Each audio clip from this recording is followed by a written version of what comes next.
नमस्कार साथियों, मैं रोहतास कुमार सांगवाल आप सभी का ऑनलाइन एजुकेशन यूट्यूब चैनल पर हार्दिक अभिनंदन करता हूं। दोस्तों, हम 2022 जनवरी माह से एक नई सीरीज लेकर आए हैं इस चैनल पर, और जो मेरे साथी राजस्थान पुलिस का एग्ज़ाम देंगे उनके लिए लाभदायक साबित होगी।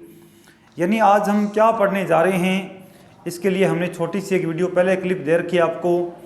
और आज देखिए हम राजस्थान पुलिस के लिए कौन सी प्रक्रिया लेकर आए हैं। तो देखिए दोस्तों, राजस्थान पुलिस का एग्ज़ाम होने वाला है जनवरी, या मान सकते हैं लास्ट में, या फरवरी के प्रथम सप्ताह में संभावित है।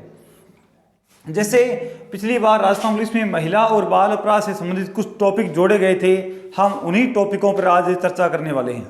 अगर साथियों मैं बात करूं कि कौन कौन सा सिलेबस आएगा अपने महिला और बाल अपराध, जो भी टॉपिक रहेंगे उनसे जो भी प्रश्न पूछे जाएंगे हम उन पर चर्चा करेंगे। यानी कौन कौन से ऐसे एक्ट हैं जो इसमें जोड़े गए हैं और इनसे किस प्रकार से प्रश्न आते हैं और किस प्रकार से इनकी परिभाषाएं हैं, क्या इनमें धाराएं जोड़ी गई है।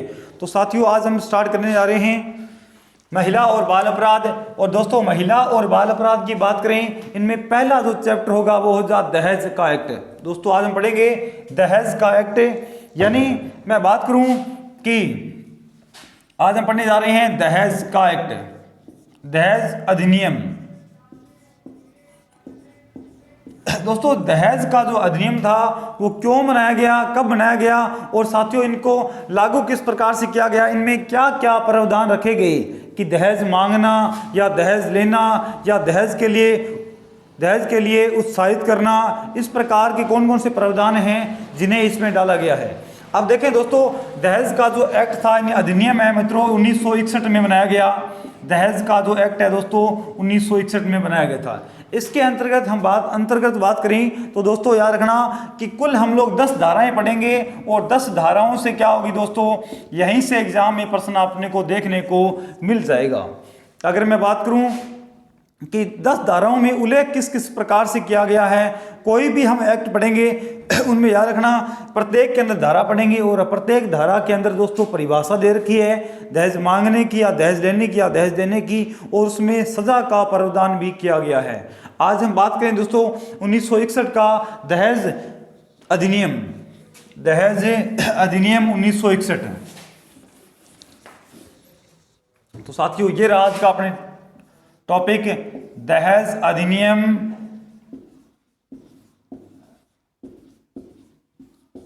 1961।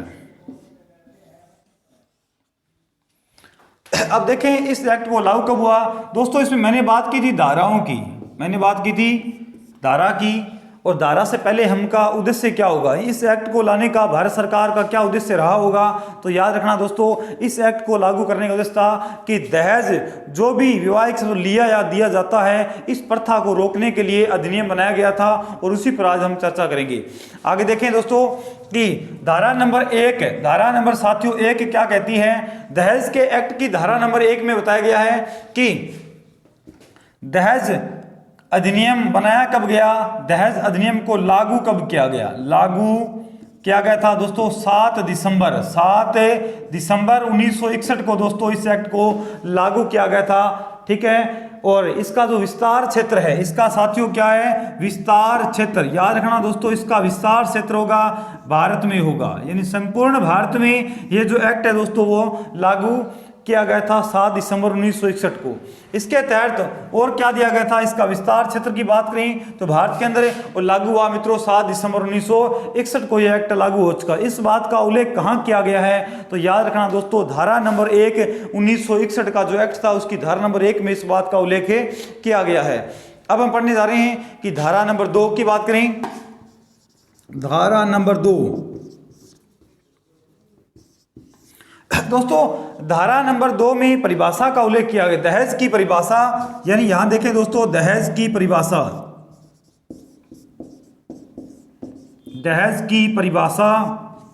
और देखें दहेज की परिभाषा क्या होती है। दहेज लेना या देना या मांगना,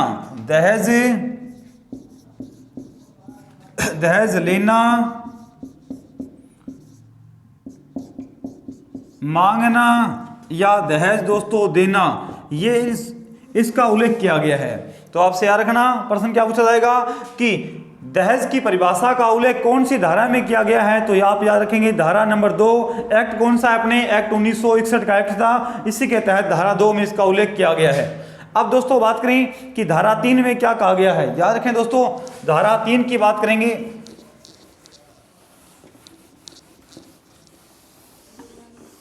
जो साथी इस क्लास को देख रहे हैं वो एक बार शेयर जरूर करेंगे, लाइक करेंगे, और दोस्तों अपना ऑफलाइन कमेंट के माध्यम से या ऑनलाइन कमेंट के अपना सुझाव हम तक जरूर पहुंचाएंगे यहाँ पे।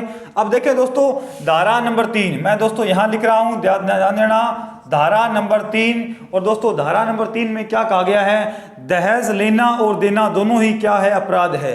याद रखना, धारा नंबर 3 में कहा गया है कि दहेज लेना व देना अपराध है, अपराध की श्रेणी में आता है, की श्रेणी में आता है। यहां दोस्तों ध्यान देना, आपसे सीधा प्रश्न पूछा जाएगा कि कौन सी धारा में कहा गया है कि दहेज लेना व देना दोस्तों अपराध है। तो याद रखना, धारा नंबर 3 में बताया गया है आपको कि दहेज लेना और देना क्या होगा, अपराध की श्रेणी मान जाएगा। यदि दोस्तों हम दहेज लेते हैं या दहेज देते हैं, इसके लिए क्या सजा रखी गई है। जी हाँ, ध्यान देना, दहेज लेने और देने के लिए दोस्तों सजा का प्रावधान भी किया गया है, सजा का प्रावधान भी किया गया है। अगर देखें सजा की बात करें कि सर सजा क्या रखी गई है, तो ध्यान देना साथियों, इसमें सजा रखी गई है कि 5 वर्ष का कारावास होगा, 5 वर्ष का कारावास, 5 वर्ष का कारावास।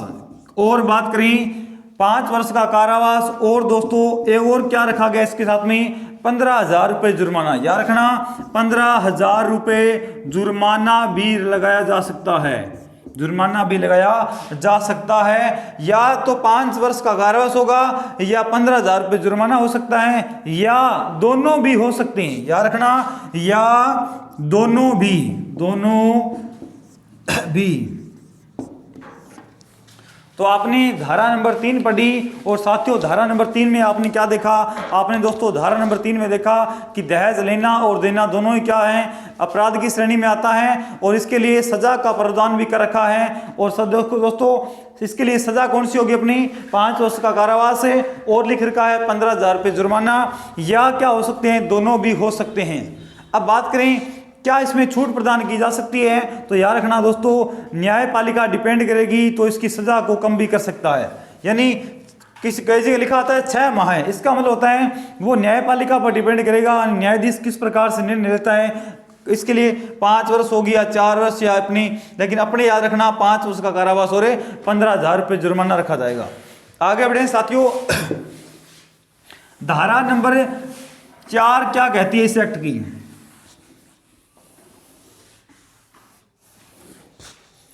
धारा नंबर 4 दोस्तों इस एक्ट की क्या कह रही है, हमें कह रही है दहेज मांगना, दहेज लेना देना तो याद रखना धारा 3 में उल्लेखित है। अब बात करें दहेज मांगने का उल्लेख कहाँ किया गया है, दहेज मांगना दोस्तों देखें धारा नंबर 4, यहां देखें दोस्तों धारा नंबर 4, और धारा 4 में क्या डेफिनेशन दे रखी है हम पहले वो पढ़ेंगे।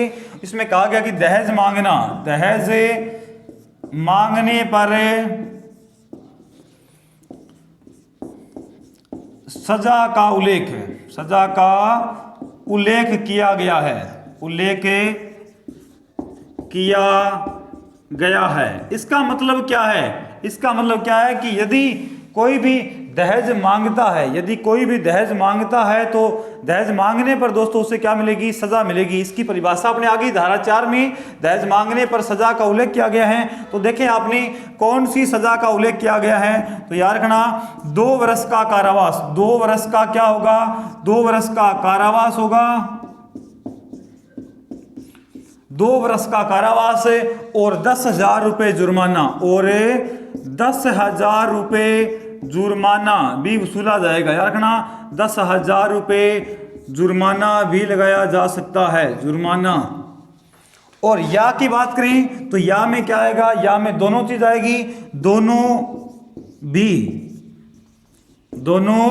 भी। तो ये रहेगा अपनी कि धारा 4 में आप लोगों ने क्या पढ़ रखा है, तो ध्यान देना साथियों, धारा 4 में दहेज मांगने पर सजा का उल्लेख किया गया है और आपके सामने है 2 वर्ष का कारावास है और दोस्तों 10,000 रुपये का जुर्माना। या बात करें दोनों भी लागू किए जा सकते हैं, वो बात करेगा यानी कंडीशन के आधार पर। अब बात करें मित्रों आगे की धारा, हमने अब तक 4 धाराएं पढ़ ली हैं और आशा कर रहे होंगे कि आपके धाराएं ये समझ में आ रही होगी। यानी धारा नंबर 1 में क्या कहा गया था, इसका एक्ट लागू कब हुआ, इसका विस्तार कितना है, इस बात का उल्लेख किया गया था। और दूसरी बात करें धारा नंबर 2 में दहेज की परिभाषा का उल्लेख किया गया था। और दोस्तों धारा नंबर 3 में क्या कहा गया था, दहेज मांगना और लेना और देना दोनों ही क्या आते हैं, अपराध की श्रेणी में आते हैं। इसके लिए मित्रों सजा की बात करें तो यार रखना 5 वर्ष का कारावास और 15,000 रुपये जुर्माना सजा रहेगी। जब हमने दहेज पढ़ा, दहेज का एक्ट धारा नंबर 4 पढ़ी, दहेज मांगने पर सजा का उल्लेख है 2 वर्ष का कारावास और साथियों यार रखना 10,000 रुपये जुर्माना। और आगे बढ़ेंगे अब अपनी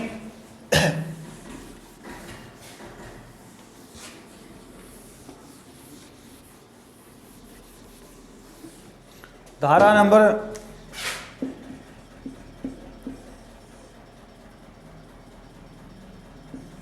एक्ट, धारा नंबर दोस्तों देखें 4 क्या कहती है, 4A, 4 धारा नंबर याद रखना दोस्तों 4A में क्या कहा गया है, विज्ञापन प्रकाशित करवाने पर सजा का उल्लेख है। विज्ञापन प्रकाशित करवाने पर सजा का उल्लेख है, तो याद रखना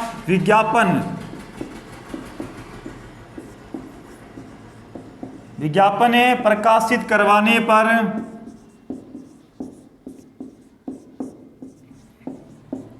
सजा का उल्लेख। तो इसका मतलब क्या होगा जी कि विज्ञापन प्रकाशित कैसे होता है, तो याद रखना किसी की अगर मैरिज नहीं हो रही है, लड़का हो या लड़की हो, उसके लिए कोई किसी प्रकार से विज्ञापन प्रकाशित करवाया जाता है कि नहीं, डिमांड रखी जाती है कि ये एक लड़का है और इसका विवाह नहीं हो रहा है तो इसके लिए वधू चाहिए। और वधू के अंतर्गत याद रखना उसमें ऑफर भी दिए जाते हैं कि 5 लाख 10 लाख जमीन या गहने जो भी होते हैं, इस प्रकार की जो सिस्टम होते हैं अपनी, उन पर सजा का उल्लेख है। तो किसी प्रकार से विवाह के लिए विज्ञापन प्रकाशित नहीं किया जाएगा लुभावना ऑफर देकर, ठीक है। हाँ जी, अगर बात करें इसके लिए सजा कितनी होगी, तो याद रखना साथियों इसके लिए सजा का उल्लेख है जो आपने धारा नंबर 3 में पढ़ी है, यानी 5 वर्ष कारावास। 5 सजा की बात करें इस एक्ट में, इस धारा में, तो याद रखना सजा है 5 वर्ष का कारावास और 15,000 रुपये जुर्माना। याद रखना 15,000 रुपये जुर्माना। या बात करें तो या में आप क्या करेंगे, जज पर डिपेंड करता है कि 5 वर्ष कारावास देगा या 15,000 जुर्माना देगा, या वो क्या देगा, दोनों भी सुना सकता है। तो या दोनों भी, तो ये बात रहेगी अपनी। तो याद रखना दोनों भी सुनाई जा सकती है। मैंने आपके सामने स्पष्टीकरण लिख दिया है कि धारा 4A क्या कहती है और धारा 4 क्या कहती है। दोनों में दोस्तों डिफरेंस है, दोनों में क्या आ रहा है, अंतर आ रहा है आपको। यानी 4 में तो क्या बताया गया था, 4 में दहेज मांगने की सजा का उल्लेख किया गया है, जबकि याद रखना दोस्तों 4A क्या कहती है, यहां लिख रखा है, ध्यान देखें 4A क्या कहती है। 4A में एक बात कही है कि विज्ञापन प्रकाशित करवाने के लिए क्या होगा, सजा का उल्लेख किया गया है। तो याद रखना इसमें क्या दोस्तों 5 वर्ष का कारावास होगा और मित्रों याद रखना 15,000 रुपये जुर्माना होगा, या दोनों भी शामिल किए जा सकते हैं। क्लास को शेयर कर दें। बाबा खेतरपाल की नगरी से ये लाइव क्लास दी जा रही है आपको।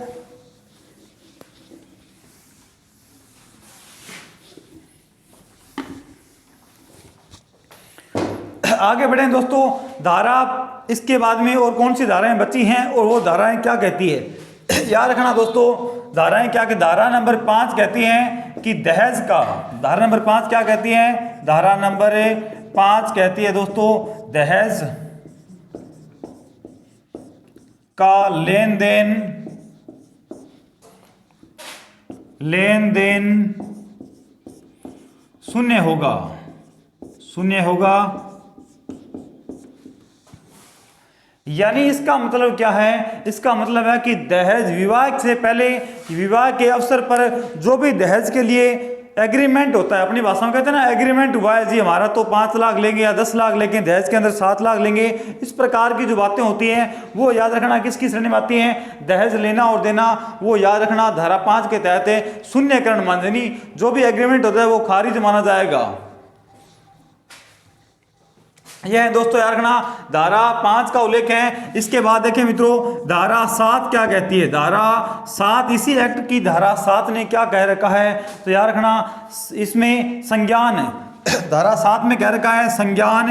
और दोस्तों याद रखना संज्ञान क्या होता है, संज्ञान क्या होता है, तो विचार करना, क्या करना मित्रों, विचार करना,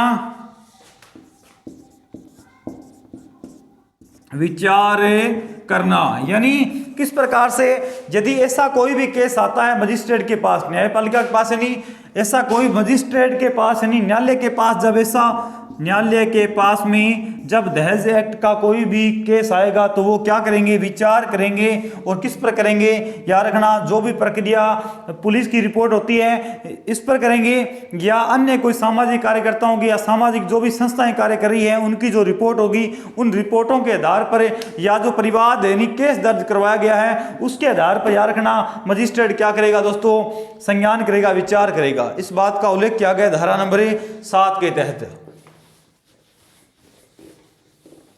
अब दोस्तों मैं पढ़ना है जरा आपको धारा नंबर 8 की हम लोग बात करें तो धारा नंबर 8 है क्या कहती है, याद रखना दोस्तों धारा नंबर 8 में क्या कहा गया है कि किस प्रकार से इस एक्ट को आगे बढ़ाया गया है, किस कौन कौन से प्रावधान रद्द कर रखे हैं।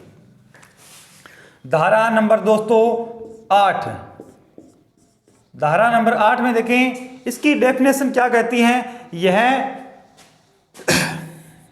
इसकी परिभाषा कहती है, पहले देखें परिभाषा क्या कहती है, यह असमनीय दहेज लेना व देना, असमनीय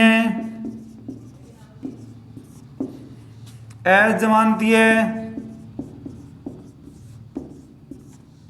और संज्ञेय और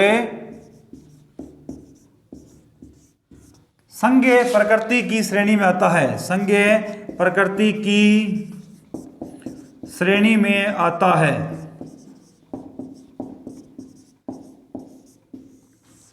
यानी दहेज लिया गया है या दहेज दिया गया है दोनों ही किस प्रकार से आते हैं, ध्यान रखना असमनीय होता है, यदि केस हो जाए तो उसमें राजीनामा नहीं होगा, याद रखना। हमने देखा है कई केस ऐसे होते हैं जिनमें राजीनामा हो जाता है, बाद में वो केस बंद कर दिया जाता है, लेकिन इसमें क्या प्रावधान रखे हैं, यदि ऐसा कोई भी दहेज का केस हो जाता है उसके बाद में राजीनामा नहीं होगा। तो असमनीय का मतलब क्या होगा, राजीनामा, राजीनामा नहीं होगा जी, पहली बात ये। अजमानती मतलब क्या होगा, जमानत नहीं होगी। हम लोगों ने कई बार देखा होगा कि कोई भी विवाद होता है उसके बाद में न्यायपालिका या वकील के माध्यम से हम लोग जमानत ले लेते हैं, लेकिन इस एक्ट में क्या कहा गया है, अजमानती है यानी गैर जमानती है, जमानत का कोई प्रावधान नहीं रखा है। यदि दहेज का किसी पर केस हो जाता है तो जमानत की मांग नहीं की जा सकती, जमानत के लिए मांग नहीं कर सकती, तो याद रखेंगे जमानत की मांग नहीं की जा सकती, जमानत की मांग नहीं की जा सकती है, नहीं की जा सकती है, पहली बात तो ये ध्यान रखेंगे। दो बातें, और संज्ञेय का मतलब क्या होगा दोस्तों, याद रखना कि पुलिस अधिकारी यदि कहीं पर भी विवाह संपन्न हो रहा है और दहेज के लेन देन की बात चल रही है तो पुलिस याद रखना मजिस्ट्रेट या न्यायाधीश के वारंट के बगैर भी पुलिस गिरफ्तार कर सकती है। तो यहां याद रखना कि संज्ञेय का मतलब क्या होगा, संज्ञेय का मतलब होगा कि पुलिस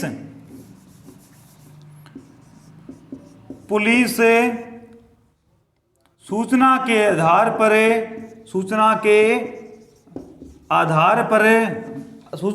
आधार पर भी क्या कर सकती है, गिरफ्तार कर सकती है। यानी दोस्तों यदि कहीं पर भी दहेज लेन देन की बात हो रही है और इसकी सूचना अगर पुलिस डिपार्टमेंट को लग जाती है तो पुलिस डिपार्टमेंट क्या करेगा, यानी जज के आदेशों के बगैर भी या वारंट जारी होने के बगैर भी उन्हें गिरफ्तार कर सकता है। इसे कहते हैं संज्ञेय। और अजमानती आपने देख लिया, जमानत की मांग नहीं की जा सकती। और दोस्तों असमनीय होता है ऐसा जब भी विवाद या केस या परिवार दर्ज कराया जाता है, उसके बाद जमानत राजीनामा नहीं होगा, जमानत नहीं होगी और वारंट के बगैर भी पुलिस गिरफ्तार कर सकती है। तो मैंने आपको बताया कि दहेज की बात करें मित्रों, 8 नंबर धारा थी दहेज लेना और देना, और आपने 3 बातें यहाँ नहीं सीखी हैं। वो कौन सी हैं दोस्तों, याद रखना, दहेज लेना और देना। और मैं आपको यहाँ की इसकी सजा का उल्लेख पहले कर चुका हूँ, धारा 3 और 4 में कर चुका हूँ कि 4 कौन क्या कहती है, 3 क्या कहती है। इसके बाद देखिए मित्रों आगे और कौन सी रहेगी धाराएं।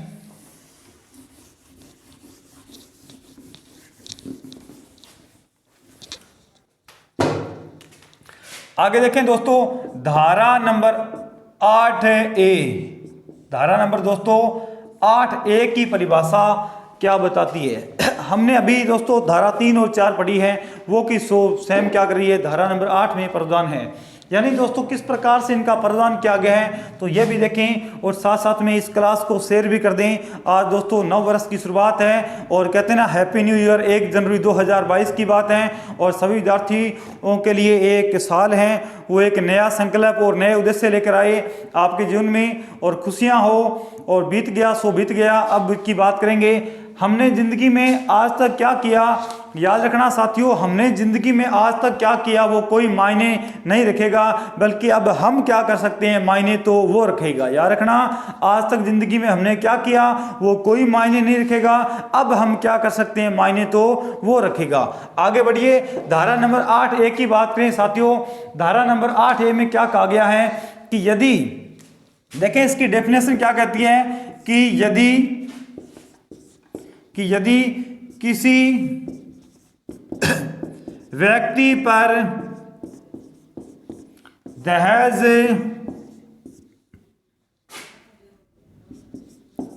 लेने व देने का परिवाद दर्ज हुआ है, यानी धारा 3 और 4, धारा 3 व धारा 3 व 4 के अंतर्गत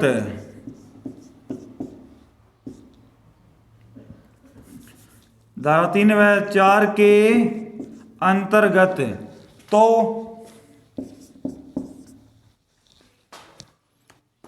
सबूत देकर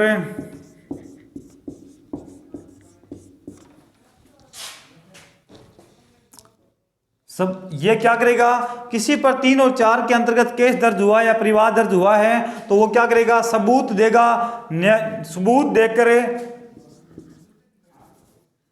राहत पा सकता है, राहत पा सकता है, यानी न्यायपालिका उसे क्या प्रदान कर देगी, राहत प्रदान कर देगी। न्यायपालिका उसे क्या प्रदान करेगी साथियों, राहत प्रदान कर देगी। ये बात हम लोगों ने कही है, और किस एक्ट में कह रहे हैं हम लोग, झारखंड धारा 8A के अंतर्गत ये बात कह गई है कि यदि आपके पे किसी पर भी केस लगा हुआ है दहेज लेने और देने का, और झूठा मुकदमा है और उस व्यक्ति के पास सबूत हैं, तो वाकई वो क्या होगा दोस्तों, एविडेंस के आधार पर उसे छूट प्रदान की जाएगी, राहत प्रदान की जाए। इसका उल्लेख भी किया गया है और धारा 8 ये इसका वर्णन कर रही है। आगे बढ़े मित्रों, क्लास को शेयर जरूर करें, क्लास को शेयर जरूर करें। बाबा खित्रपाल की नगरी से आपके लिए नव वर्ष पर एक अलग पहल की जा रही है ऑनलाइन एजुकेशन यूट्यूब चैनल पर। इस चैनल को सब्सक्राइब करेंगे, शेयर करेंगे, लाइक करेंगे और कमेंट भी देंगे। आगे देखें मित्रों, धारा 8B इसकी परिभाषा आपके लिए क्या मायने रखती है। याद रखना, ये प्रश्न पिछली बार कांस्टेबल के एग्जाम में पूछा गया था, 8B की डेफिनेशन पूछी गई थी। तो याद रखना क्या कहती है इसकी परिभाषा, दहेज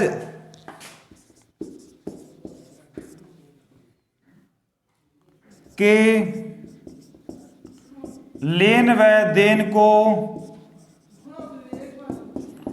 रोकने के लिए राज्य सरकार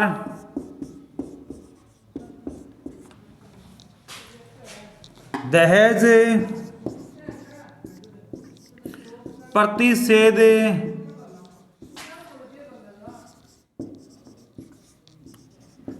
अधिकारी की नियुक्ति करेगी, दहेज अधिकारी की नियुक्ति करेगी। तो दोस्तों ये था धारा 8B में कहा गया था, यानी दहेज लेने और देने कि कहीं पर भी कोई भी प्रोग्राम चल रहा है ऐसा या प्रक्रिया चल रही है तो उसे रोकने का कार्य कौन करेगा, पहले याद रखना राज्य सरकार करेगी। और राज्य सरकार दहेज रोकने के लिए एक दहेज प्रतिषेध रोकने के लिए अधिकारी की नियुक्ति भी करेगी। इसका उल्लेख भी कहाँ किया गया है, तो याद रखें साथियों, ये पिछली बार कांस्टेबल के एग्जाम का प्रश्न पूछा गया था। अब आपके सामने आ रही है कि डायरेक्ट परिभाषा पूछ देगा अपने को और डायरेक्ट क्या पूछेगा, धारा पूछेगा। या देखा परिभाषा देगा और क्या पूछेगा दोस्तों, सजा का उल्लेख पूछेगा। 2-3 ही प्रश्न बनते हैं, ज्यादा नहीं है। एक तो धारा देगा अपने को और सजा पूछेगा, या क्या पूछेगा, परिभाषा देगा अपने को और वो धारा पूछ लेगा, या दोस्तों परिभाषा और धारा दोनों देगा और सजा का जो प्रावधान है वो हमसे पूछा जाएगा। आगे देखें दोस्तों, 8B तक हम लोग पहुंच चुके हैं और 8B के बाद में और क्या बताते हैं, देखिए आगे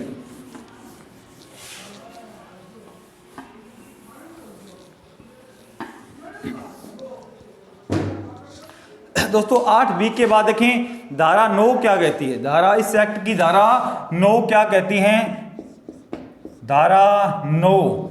तो दोस्तों धारा 9 में क्या उल्लेख किया गया है और किस प्रकार से इसकी परिभाषा देखें। दहेज के एक्ट पर, यानी दहेज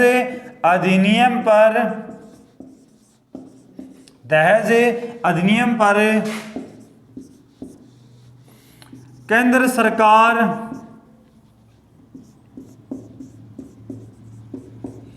कानून का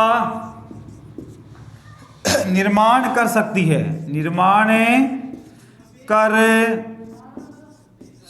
है, तो याद रखना साथियों, इस दहेज का जो एक्ट है इस पर कौन सी सरकार है, धारा 9 के तहत सेंट्रल सरकार यानी केंद्र सरकार क्या कर सकती है, कानून का निर्माण कर सकती है। और इस पर स्टेट गवर्नमेंट भी क्या कर सकती है साथियों, कानून का निर्माण कर सकती है। तो याद रखना, मैं आगे लिख रहा हूं दोस्तों, लास्ट धारा बची अपने पास में। तो धारा नंबर जो दोस्तों 10 देखें, धारा नंबर 10 देखें कि दहेज के एक्ट पर, दहेज अधिनियम पर आवश्यकता होने पर राज्य सरकार कानून का निर्माण कर सकती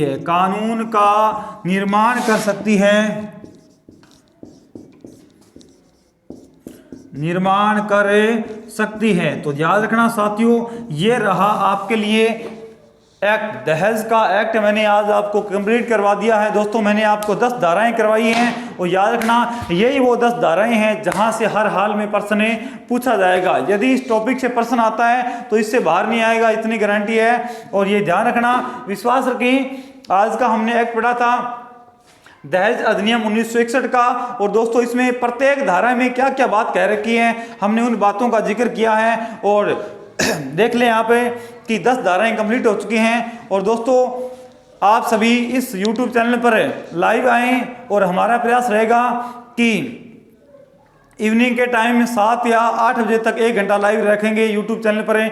उसमें सभी साथी अपने अपने मोबाइल से लाइव जुड़ें और दोस्तों इस चैनल को लाइक करें, सब्सक्राइब करें और दोस्तों इसका शेयर करना न भूलें। और आपको नववर्ष की हार्दिक शुभकामनाएं। जय हिंद, जय भारत, गुड नाइट दोस्तों।